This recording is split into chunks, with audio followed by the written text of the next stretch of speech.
So it's very accessible now, much more than it used to be.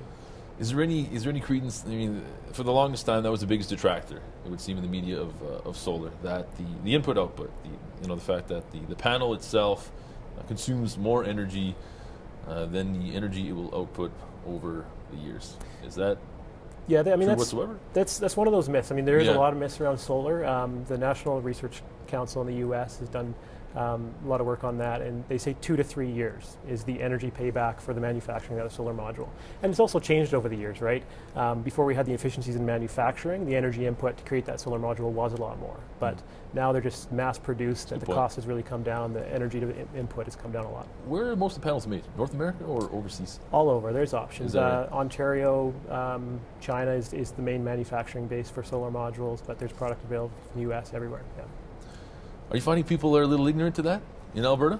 Well, I think that, I mean, the industry has moved so quick in the last few years that, I mean, not just in Alberta, I think, across Canada certainly, and in a lot of places where you haven't seen the amount of investment in solar that you've seen in some jurisdictions in Europe and elsewhere. We don't realize how quickly it's moved. I mean, the great example is that that 2 to 3 year payback in terms of energy, and I don't know if it was ever actually more than the whole system. But in any case, it used to be, you could kind of make those mathematical arguments, but the scale of manufacturing now. I mean, they're as I said, 2/3 of the solar on Earth was installed in the last 2.5 years. Germany, every single year, Germany was the first sort of big industrial nation to invest heavily in this. They now add to their grid every single year as much solar as was on the entire planet 10 years ago, more in fact. So this is through the program of government subsidies funding farmers. Mm-hmm. It wasn't actually government subsidy. This is the thing. It depends on how you define subsidy, I guess, but it wasn't that the government gave money out to make it happen. What they said was, if you are buying and selling electricity in our energy market, you have to buy from renewable sources at a higher price. Okay. So it's called a feed-in tariff. Ontario has one as well, and that's why we've seen growth in the Ontario renewable energy market. It basically says we value the renewable energy source on the grid more than the non-renewable source. So if you're buying from a coal plant, it's at the market price. If you're buying it from a bank of solar panels, it's at a much higher price, and that's basically rewarding you for the carbon dioxide you're not producing in generating electricity.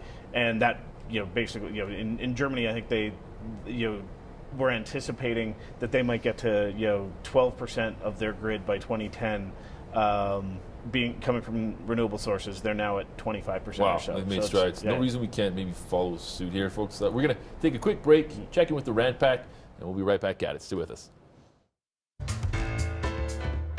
I think that solar energy isn't really taking off in Alberta just because more of like an economic standpoint and a cultural standpoint, how our attitudes are about it.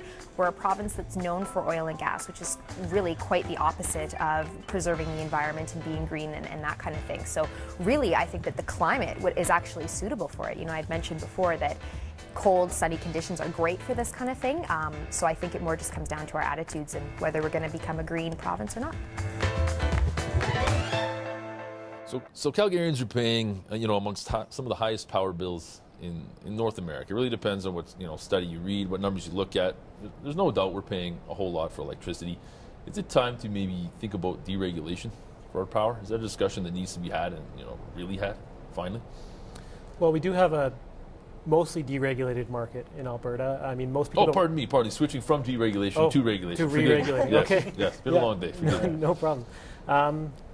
It's a good question. I mean, the part of the challenge with large developments of solar is like a hydro project. Large solar projects require a longer outlook. So in deregulated markets, it's hard for investors to look 20, 25 years down the road and know what the price of electricity is, right? So to get a long-term power purchase agreement for some of these larger projects, a deregulated market presents that challenge. So, do people are they getting fed up though? Do you think? Well, I think what they're paying people for are always year to year. If that power bill is going up, people are going to start to ask why. And I think maybe some of these questions haven't been asked enough in Alberta. I mean, we are in the process of making some pretty enormous investment in conventional transmission, not the power plants themselves, but how you move energy from one place to another. This is on the order of billions of dollars. mainly to kind of perpetuate our current system and expand it. And we didn't really have a serious conversation as a province about whether that's the right direction to be going in, or whether we should be looking at a much more decentralized, distributed energy grid with a lot more renewables on it. Do you pay back to the grid whatsoever? I guess what I'm asking is, there's a big beef. In the States, there's something like 130,000 solar panel rooftop systems were installed in 2013, which is a pretty good amount. Now, the big gripe amongst American energy providers is that these people, who of course are essentially utilizing the grid, when they need to, maybe it's a $5 a month power bill type thing, but they're not necessarily contributing to the infrastructure of the grid itself in what they're paying. Are you charged fees to help? Well, we have our own little power station that actually, like, underneath the ground there's boreholes, and it basically holds long-term storage for heat for the homes. Yeah. So we pay for that. We pay But as far as fee. the infrastructure for the grid is concerned, you don't have additional fees. No. Your customers wouldn't as well then?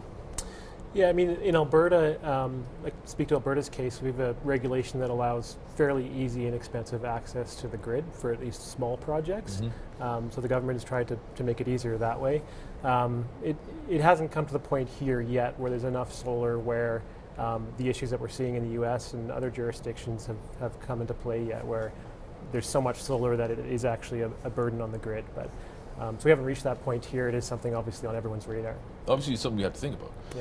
Well, but again, I would say, if we're going to get into, these very in-depth analysis of what the different energy sources' costs and benefits are, then you've got to bring carbon into that conversation and say, well, the energy that doesn't produce carbon dioxide needs to be rewarded for that at at some kind of price per ton or whatever it is. And once you bring that into it, I think the benefit far outweighs whatever fairly small cost there is for small scale distributed systems to connect in. I mean, I think that's a very weak argument being perpetrated by defenders of the status quo that the cost to the grid is prohibitive.